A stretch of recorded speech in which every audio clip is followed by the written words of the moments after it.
भगवती तुलसी की कथा। भगवती तुलसी की कथा इन हिंदी। तुलसी से जुड़ी एक कथा बहुत प्रचलित है।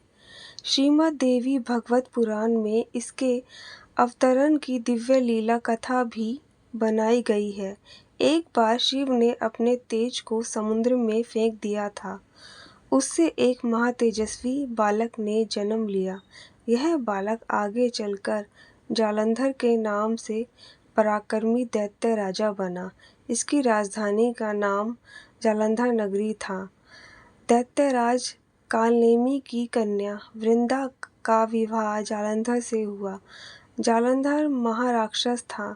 अपनी सत्ता के दम में चूर उसने माता लक्ष्मी को पाने की कामना से युद्ध किया, परंतु समुद्र से उत्पन्न होने के कारण माता लक्ष्मी ने उसे अपने भाई के रूप में स्वीकार किया। वहां से पराजित होकर वह देवी पार्वती को पाने की लालसा में कैलाश पर्वत पर गया। भगवान देवाधिदेव शिव का ही रूप धरकर माता पार्वती के समीप गया, परंतु मां ने अपने योग बल से उसे तुरंत पहचान लिया तथा वहां से अंतर्ध्यान हो गईं। देवी पार्वती ने क्रोधित होकर सारा वृत्तांत भगवान विष्णु को सुनाया।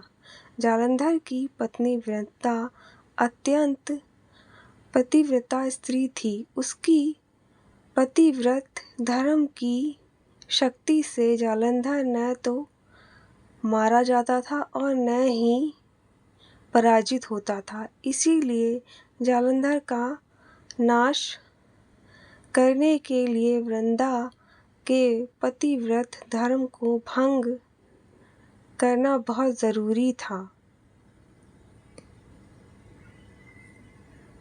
इसी कारण भगवान विष्णु ऋषि का वेश धारण कर वन में जा पहुँचे, जहाँ वृंदा अकेली भ्रमण कर रही थी।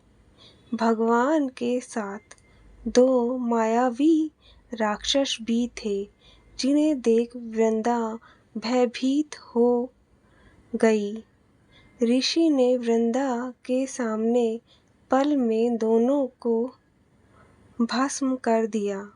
उनकी शक्ति देखकर वृंदा ने कैलाश पर्वत पर महादेव के साथ युद्ध कर रहे अपने पति जालंधर के बारे में पूछा। ऋषि ने अपने मायाजाल से दो वानर प्रकट किए। एक वानर के हाथ में जालंधर का सर था तथा दूसरे के हाथ में धड़। अपने पति की यह दशा देखकर वृंदा मूर्छित होकर गिर पड़ी। होश में आने पर उन्होंने ऋषि रूपी भगवान से विनती की कि वह उसके पति को जीवित करें। भगवान ने अपनी माया से पुनः जालंधर का सर धड़ से जोड़ दिया, परंतु स्वयं भी वह उसी शरीर में प्रवेश कर गए। वृंदा को इस छल का जरा आभास न हुआ। जालंधर बने भगवान के साथ वृंदा पतिव्रता का व्यवहार करने लगी, जिससे उसका सतीत्व भंग हो गया। ऐसा होते ही वृंदा का पति जालंधर युद्ध में हार गया। इस सारी लीला का जब वृंदा को पता चला तो उसने क्रोध होकर भगवान विष्णु को शिला होने का श्राप दे दिया तथा स्वयं सती हो गई। जहाँ वृंदा भस्म हुई वहाँ तुलसी का पौधा उगा। भगवान विष्णु ने वृंदा से कहा, हे वृंदा, तुम अपने सतीत्व के कारण मुझे लक्ष्मी से भी अधिक प्रिय हो गई हो। अब तुम तुलसी के रूप में सदा मेरे साथ रहोगी। जो मनुष्य भी मेरे शालिग्राम रूप के साथ तुलसी का विवाह करेगा उसे इस लोक और परलोक में विपुल यश प्राप्त होगा। जिस घर में तुलसी होती है वहाँ यम के दूत भी असमय नहीं आ जा सकते। गंगा व नर्मदा के जल में स्नान तथा तुलसी का पूजन बराबर माना जाता है, चाहे मनुष्य कितना भी पापी क्यों न हो। मृत्यु के समय अपने प्राण मजरी रहित तुलसी और गंगा जल मुख में रख कर निकल जाते हैं से मुक्त होकर वैकुंठ धाम को प्राप्त होता है।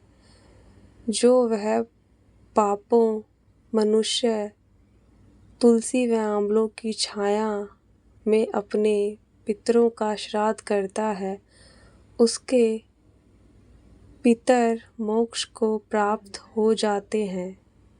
उसी दैत्य जालंधर की भूमि जालंधर नाम से विख्यात है। सती वृंदा का मंदिर मोहल्ला कोट किशनगंज में स्थित है। कहते हैं इस स्थान पर एक प्राचीन गुफा थी जो सीधा हरिद्वार तक जाती थी। सच्चे मन से 40 दिन तक सती वृंदा देवी के मंदिर में पूजा करने से सभी मनोरथ पूर्ण होते हैं। दोस्तों, ये प्राचीन पुरानी कथा आपको कैसी लगी आप मुझे कमेंट करके ज़रूर बताएं। और इस स्टोरी से आपको क्या सीखने को मिला, क्या आप इस कहानी पर यकीन करते हैं या आप भी इसी तरह से तुलसी और भगवान विष्णु के विवाह को करते हैं, मुझे कमेंट सेक्शन में ज़रूर बताएं। मिलते हैं एक नई कहानी के साथ। दोस्तों, ये कहानी अगर आपको अच्छी लगे तो प्लीज़ मेरे चैनल को सब्सक्राइब कीजिए और मेरी वीडियो को लाइक एंड शेयर कीजिए। तब तक के लिए बाय बाय।